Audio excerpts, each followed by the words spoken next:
Hello अस्सलाम वालेकुम, welcome to my channel let's learn. मैं सर श्रीचंद और आज मैं आप लोगों के लिए जो टॉपिक लाया हूँ वो प्रोनाउन के जो रिमेनिंग 3 हमारे आज टॉपिक हैं वो आज हम फिनिश करने वाले हैं। तो ज़्यादा टाइम ज़ाया ना करते हुए चलते हैं अपने टॉपिक की तरफ। जी, तो आज हम रिमेनिंग हमारे अपने 3 जो हैं टाइप्स प्रोनाउन की वो फिनिश करेंगे इंशाल्लाह। सबसे पहले चलते हैं जो कि है रेसिप्रोकल प्रोनाउन। तो रेसिप्रोकल प्रोनाउन क्या होता है, आए ज़रा एग्जांपल और डेफिनेशन के थ्रू हम उसको जानते हैं। डेफिनेशन क्या कह रही है? The pronoun that reflects mutuality. कौन सा प्रोनाउन? वो प्रोनाउन जो एक बाहमी ताल्लुक दिखाएगा, म्यूचुअलिटी दिखाएगा, ठीक है, साथ मतलब दिखाएगा। कैसे दिखाता है म्यूचुअलिटी? एग्जांपल्स देखते हैं, आपको थोड़ा क्लियर हो जाएगा। जैसे क्या मैंने यहाँ एग्जाम्पल के तौर पे लिखा हुआ है ईच अदर, यानी कि एक दूसरे, ठीक है, ये भी एक बाहमी ताल्लुक, साथ वाला ताल्लुक दिखा रहा है। ये वर्ड हमेशा ईच अदर जो है दो जब पर्सन्स होंगे उनके बीच का ताल्लुक दिखाता है, ठीक है। फिर आते हैं वन एंड अदर, आपस में कह सकते हैं या एक दूसरे से, ठीक है। ये फिर जो है वन एंड अदर जो है ये 2 से ज़्यादा की जब हम बात कर रहे होते हैं तो हम इसको यूज़ करते हैं। कैसे करते हैं एग्जाम्पल जान लेते हैं। सबसे पहले कि the 2 girls are fighting with each other. 2 लड़कियां आपस में लड़ जा रही थी, आपस में लड़ रही थी। कितनी लड़कियां? 2 लड़कियां। मैंने बोला कि ये 2 के लिए यूज़ होता है, ठीक है। तो 2 लड़कियां आपस में लड़ रही थी। 2 girls are fighting with each other, ठीक है, 2 लड़कियां आपस में लड़ रही हैं।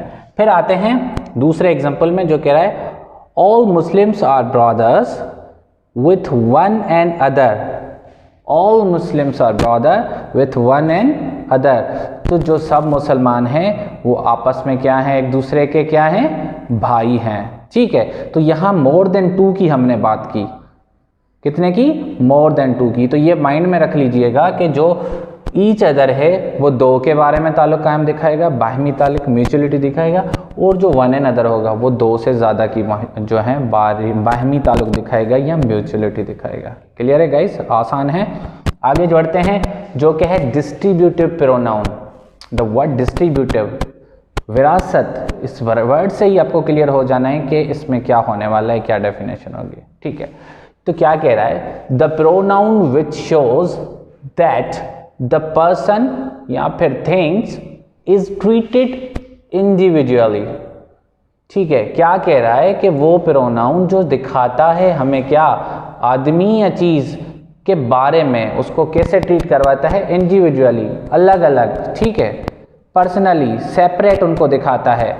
कैसे दिखाता है सेपरेट उनको, अलग अलग, ठीक है। कैसे? ज़रा देख लेते हैं एग्जाम्पल में। द वर्ड इज ईच, यानी हर एक, हर एक, इससे अंदाज़ा हो रहा है हर एक यानी कि अलग अलग, ठीक है। फिर आ रहा है ईदर कह लें या आइदर कह लें। एक ब्रिटेन है, एक अमेरिकन एक्सेंट है जो प्रोनाउंसिएशन है, जिसका मतलब बनता है एक ना एक, एक ना एक, एक ये नहीं तो वो सही, एक ना एक। तो अगेन ये क्या दिखा रहा है? इंडिविजुअल शो कर रहा है, ठीक है। फिर आते हैं नीदर, ठीक है, कोई भी नहीं, कोई भी नहीं। अगेन ये इंडिविजुअलिटी शो कर रहा है, अलग अलग करके दिखा रहा है कि नहीं भाई कोई भी नहीं, ठीक है, या कोई ना कोई, या कोई। तो ये अलग अलग शो कर रहा है हमें। एग्जाम्पल के थ्रू जरा जान लेते हैं। जैसे कह रहा है each of girl danced good. हर लड़की ने अच्छा डांस किया, हर लड़की ने अच्छा डांस किया। हर, यहाँ अलग अलग की बात कर रहे हैं हम, ठीक है। फिर आते हैं दूसरे एग्जाम्पल में। Either of these boys is lying. Boys में से कोई ना कोई झूठ बोल रहा है, ठीक है, बॉयज में से कोई ना कोई झूठ बोल रहा है। अब जरा एक चीज पे नोटिस करें यहाँ, द वर्ड इज।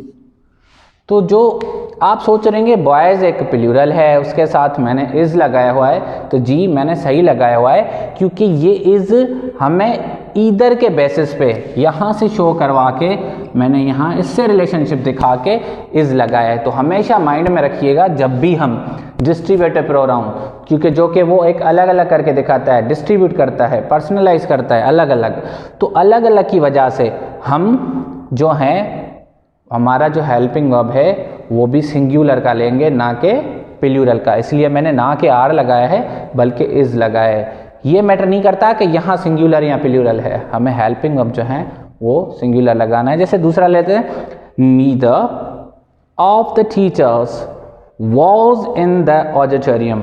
ऑडिटोरियम में कोई भी टीचर नहीं था। जैसे फिर से अलग अलग कर दिया कि कोई भी टीचर नहीं है, अलग अलग कर की बात कर रही हैं, डिस्ट्रीब्यूटेड है ये वर्ड, ठीक है। तो अगेन यहाँ आप देखेंगे कि मैंने वॉज यूज़ किया हुआ है, ठीक है, वो इस वजह से कि यहाँ हमने ईदर लगा हुआ है, इसकी वजह से। हालांकि टीचर्स हमारा प्लूरल है, पर हम इस चीज़ को माइंड में नहीं रखते हुए हम देखेंगे कि हमने प्रोनाउन कौन सा यूज़ किया है। तो भाई हमने प्रोनाउन जो यूज़ किया है वो डिस्ट्रीब्यूटिव है। तो जब भी हम डिस्ट्रीब्यूटिव प्रोनाउन यूज़ करेंगे हम क्या करने वाले हैं, हम जी जो हेल्पिंग वर्ब है वो सिंगुलर का यूज़ करेंगे ना कि प्लूरल का यूज़ करेंगे। तो हमारा जो आखिरी टॉपिक है प्रोनाउन का वो आज जानते हैं कौन सा है। वो कह रहे हैं रिफ्लेक्सिव प्रोनाउन। कौन सा है? Reflexive pronoun. डेफिनेशन जान लेते हैं। The pronoun that shows that the person does some work on his or her own behalf. ठीक है, डेफिनेशन क्या कह रही है कि ये वो ज़मीर है, ये वो प्रोनाउन है जो दिखाता है रिफ्लेक्शन ऑफ एक्शन। कैसे? वो जो एक्शन परफॉर्म किया जा रहा है वो रिफ्लेक्ट बैक वापस उसी सब्जेक्ट पे करेगा जो कि काम को कर रहा है। ठीक है, उस काम करने वाले का एक्शन अगेन रिपीट बैक उसी के ही तरफ होने वाला है। ठीक है, कैसे? एग्जांपल में देख लेते हैं।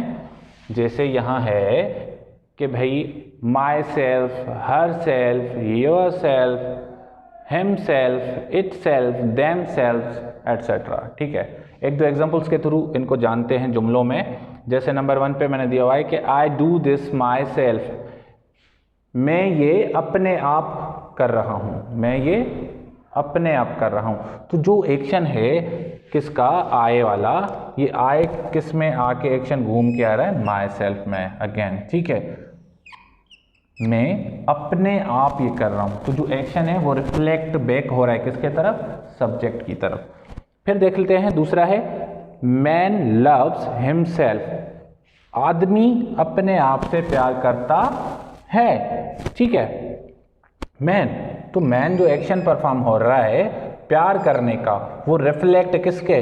वही मैन पे वापस आ रहा है हिमसेल्फ। तो जो सब्जेक्ट जो एक्शन परफॉर्म कर रहा है वो रिफ्लेक्ट होके वापस सब्जेक्ट की तरफ ही, उसी सब्जेक्ट की तरफ लौट के आना है। ठीक है, तो वो क्या दिखा रहा होता है?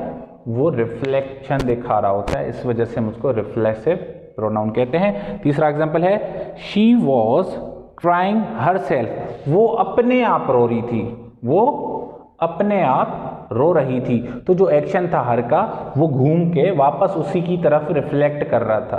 तो जब इस तरह के जुमले हों और इस तरह के वर्ड यूज हों तो वो रिफ्लेक्टिव प्रोनाउन कहलाते हैं। ठीक है, इसमें एक और चीज़ भी है जिसको हम कहते हैं एम्फेथिक, ताकीद। तो ये रिफ्लेक्टिव प्रोनाउन जब यूज़ होता है तो ताकीदगी भी उसमें यूज़ हो सकती है, ताकीदगी के तौर पे भी वो इस्तेमाल हो सकता है। कैसे हो सकता है? जैसे देख लें, I myself have done it. तो जो माई सेल्फ, ये जो herself, myself, ourself, yourself, जो इन वर्ड्स की जो प्लेसमेंट है ना, जो जगह है ना, वो चेंज हो गई। यहाँ माई सेल्फ सब्जेक्ट के बाद आ रहा है, आई माई सेल्फ, मैंने अपने आप, मैंने खुद से क्या? Have done this, done it, किया है, ये किया है। किसके? मैंने अपने आप। वो कह रहे मैंने ये किया है अपने आप। पहले वाले में ये जो है सिचुएशन थी। अब कह रहा है I myself have done it, मैंने अपने आप ये किया। तो आप फील करेंगे ये ताकीदगी दिखा रहा है। फिर दूसरा जुमला है जैसे ही himself had stolen my mobile, इसने अपने आप मेरा मोबाइल चुराया। तो हम क्या दिखा रहे हैं? यहाँ ताकीदगी दिखा रहे हैं। ठीक है, थोड़ा जोर डाल रहे हैं और कि इसने अपने आप। ठीक है, फिर आ रहे हैं तीसरा है आकाश हिमसेल्फ ग्रेजुएटेड, आकाश ने अपने आप ग्रेजुएट की, ठीक है, अपने मैंने बलबूते पे की। यहाँ मैं ताकीदगी दिखा रहा हूँ, थोड़ा इस चीज़ पे और जोर डाल रहा हूँ। तो जब एम्फेटिक जोर डालने वाली बात होगी तो सब्जेक्ट के साथ ही हम जो है रिफ्लेक्टिव, जो रिफ्लेक्सिव प्रोनाउन के वर्ड्स हैं वो यूज़ करेंगे, ठीक है। एक और पॉइंट है, जैसे यहाँ लिखा हुआ है मैंने my self I did it, my self I did it, ये एक रॉन्ग सेंटेंस है। हम माई सेल्फ को या हिम सेल्फ, हर सेल्फ को, इनको पहले यूज़ नहीं कर सकते। या तो हम एंड में यूज़ कर रहे हैं या ताकीदगी दिखा रहे हैं, तो सब्जेक्ट के बाद हम यूज़ कर रहे हैं। तो ये myself I did it के बजाय ये होना चाहिए था I myself, I myself did it, तो फिर ये सही हो जाता। तो गाइज ये थे हमारे आज के टॉपिक। उम्मीद करता हूँ आप लोगों को पसंद आया होगा और कमेंट में ज़रूर अपनी राय का इजहार कीजिएगा। मेरे वीडियो को ज़्यादा से ज़्यादा लाइक करें, शेयर करें। चलते हैं नए टॉपिक में और मिलते हैं एक नए टॉपिक में, तब तक के लिए अल्लाह हाफिज़।